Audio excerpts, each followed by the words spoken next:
As you switch over to ExactTrack 4D radar, you can see that, well, the area is completely snow-covered, and we still have some pockets of that darker blue. At the top of the hour, Kim Adams was showing you, she was doing some street-level mapping and showing you that some of those darker blues in some of the parts of the area, definitely still heavy snow in the area, and we saw that with those visibilities.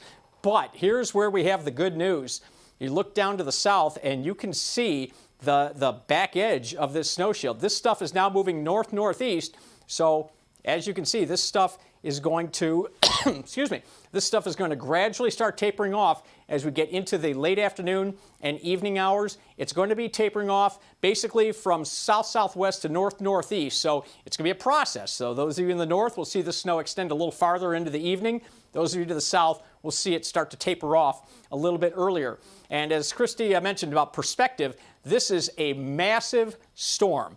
This storm extends from the Great Lakes all the way to the East Coast. You see, New York is getting it, and then all the way down the East Coast, all the way to Florida. And you notice that whole thing looks like a comma. We've been talking about it all day long, but some of you are watching for the first time at work on clickondetroit.com, and I want to show you, when we have a comma on the map, that is a very well-developed storm system, and this thing just has been so impressive. Let's take you back 24 hours. We had severe storms going through Houston with devastating tornadoes, but watch the snow part of this on the northern edge. You see there's rain and snow.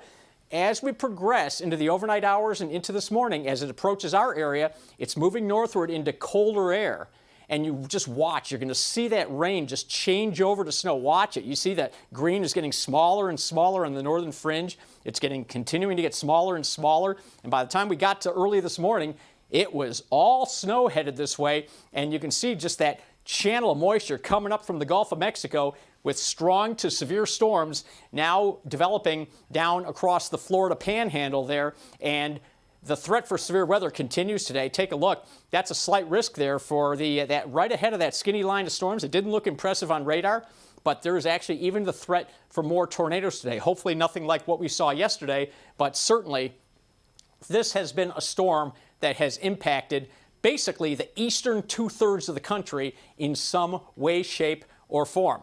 All right, those temperatures that I showed you earlier that were in the low 30s right now, this is, again, great news. The salt was very, very effective at earlier today, melting that snow and giving us, for when I came in at 7 a.m., it was just wet freeways. But look at how dramatically salt loses its effectiveness at night. During the day with solar radiation, with the sun, it works even in the cold temperatures. And even with clouds, you still get some of that solar radiation through the clouds. But you can take a look. At a 30-degree temperature, 1 pound of salt would melt 46 pounds of ice. But look how dramatically the effectiveness wears off. By the time you get down into the lower teens and down to zero, salt works so slow that it's basically not effective. And so we were very fortunate that we had the temperatures that we had this morning, because that allowed the road crews to at least get that salt down and save that morning rush hour.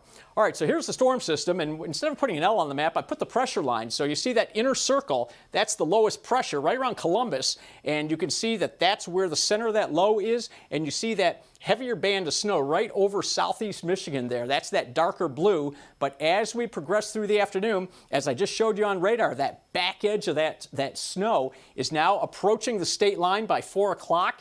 And then as we get into the evening, now it's progression across the area. So a lot of your snow removal services, if you have one to do your own driveway, they're going to be out in full force this evening. Once the snow starts to end, they know that then they can get out there and just clear it all off for you.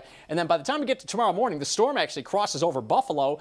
Notice we're dry, but there's still some snow squalls off of Lake Michigan, the southern end of Lake Michigan. And so basically, as we move through the day tomorrow, a few of those may break off and come this way with a few snow showers. But by and large, again, the system is gone. The accumulation will be ending this evening.